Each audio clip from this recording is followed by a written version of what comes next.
Assalamualaikum warahmatullahi wabarakatuh. Perkenalkan, saya Valentino Rossi. Saya berasal dari Universitas Negeri Surabaya, jurusan Teknik Informatika, Prodi S1 Sistem Informasi, kelas B, angkatan 2022 dengan NIM 220512140054. Nah, di sini saya mendapatkan tugas untuk menjelaskan tentang sejarah dan perkembangan komputer di matkul sistem operasi. Nah, sejarah komputer. Komputer pada awalnya hanyalah sebuah mesin untuk menghitung tabel angka. Nah, awalnya komputer yang sekarang hingga canggih ini hanyalah mesin untuk menghitung tabel angka. Next. Nah, di sini komputer dibagi menjadi 4 generasi, yaitu komputer generasi pertama dengan rentang tahun 1940 hingga 1959. Kemudian komputer generasi kedua yaitu memiliki rentang tahun 1959 hingga tahun 1965. Dan untuk komputer generasi ketiga memiliki rentang tahun 1965 hingga 1970. Untuk komputer generasi keempat yaitu dengan rentang tahun yang sangat lama, yaitu 1970 hingga sekarang.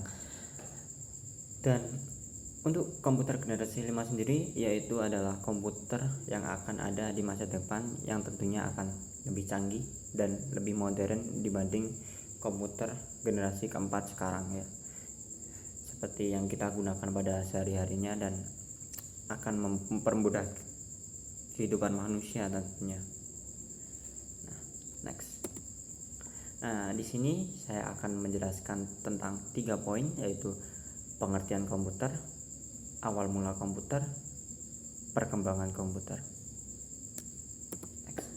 Nah, pertama-tama pengertian komputer. Nah, apa sih itu komputer? Komputer adalah sebuah perangkat elektronik yang dapat memproses, menyimpan, mengambil data, serta melakukan berbagai macam tugas yang kompleks.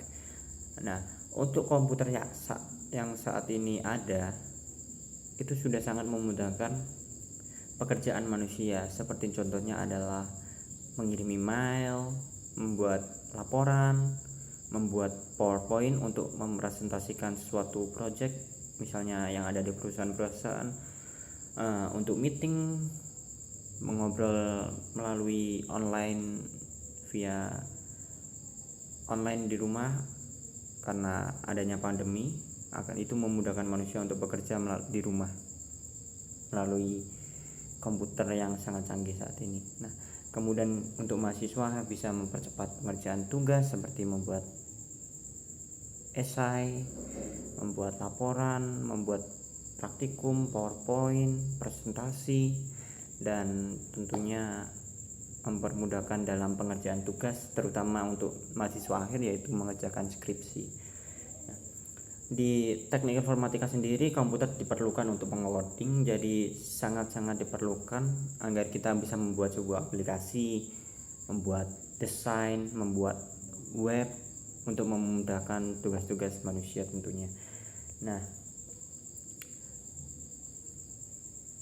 untuk komputer yang saat ini saja sudah sangat modern, sudah sangat memudahkan pekerjaan manusia. Bagaimana untuk komputer generasi 5 untuk kedepannya? Mungkin akan sangat canggih dan sangat-sangat memudahkan umat manusia. Namun itu semua ada dampak negatifnya tersendiri ya, yaitu banyak pekerjaan yang akan tergantikan oleh komputer, atau yang sekarang dikembangkan adalah kecerdasan buatan ya, yang bisa berpikir, bisa melakukan sesuatu sesuai perintah dari si user atau pengguna komputer tersebut. Nah, next. Nah, di sini saya akan menjelaskan tentang awal mula komputer ya. Ya, awal mula komputer yaitu ditemukan pada tahun 1822 oleh seorang ahli matematika asal Inggris yaitu Charles Babbage. Nah, awal mulanya mesin itu adalah mesin hitung yang bertenaga uap yang dapat menghitung tabel angka. Nah, mesin tersebut diberi nama Difference Engine Zero. Nah, ini merupakan gambar komputer yang menjadi cikal bakal untuk perkembangan komputer kedepannya, ya, ditemukan oleh Charles Babbage. Nah, ini beliau yang mengembangkan, yang merangkit cikal bakal awal komputer. Next. Nah, yang kedua ada Alan Turing, ya. Beliau merupakan seorang ahli matematika juga yang berasal dari Inggris. Nah, di tahun 1930-an komputer digital mulai dikembangkan oleh Alan Turing, ya. Beliau berhasil mengembangkan sebuah mesin yang mampu menjalankan sekumpulan perintah, yang kemudian mesin tersebut diberi nama Turing Machine. Nah, ini adalah mesinnya, ya, pada tahun 1930-an oleh Alan Turing. Nah, ini merupakan awal mula perkembangan komputer digital. Nah, next. Kemudian di sini ada Konrad Zuse. Nah, beliau merupakan insinyur yang berasal dari Jerman. Sebelum Perang Dunia Kedua, beliau merakit komputer digital yang diberi nama komputer Z1 di ruang tamu orang tuanya. Namun sayangnya pada awal komputer tersebut pada awal Perang Dunia model awal tersebut dihancurkan pada saat Perang Dunia Kedua. Nah, beliau ini adalah Konrad Zuse, seorang insinyur yang berasal dari Jerman, dan ini merupakan komputernya, komputer Z1, ya, seperti ini yang sangat besar. Nah, next. Komputer generasi pertama. Komputer generasi pertama memiliki ciri-ciri utama, yaitu ukuran fisik yang besar. Karena ukuran yang sangat besar, maka komputer generasi pertama memerlukan daya listrik yang sangat besar juga. Nah, komputer generasi ini menggunakan tabung vakum untuk menyimpan data yang memakan hingga satu ruangan. Komponen yang digunakan adalah tabung hampa udara. Programnya dibuat dalam bahasa mesin yang menggunakan konsep storage program. Data disimpan pada magnetic tape dan magnetic disk. Nah, ini merupakan gambar dari komputer generasi pertama, yaitu IBM 705. Nah, seperti ini, dan ini adalah IBM 701. Nah, seperti ini. Itu adalah contoh dari komputer generasi pertama. Next. Nah, komputer generasi kedua dengan rentang tahun 1959 hingga 1965. Nah, untuk komputer generasi kedua ini ditandai ketika transistor menggantikan tabung vakum. Nah, bahasa pemrograman yang digunakan adalah bahasa pemrograman yang mulai dikembangkan, dan komputer itu memiliki sistem operasi.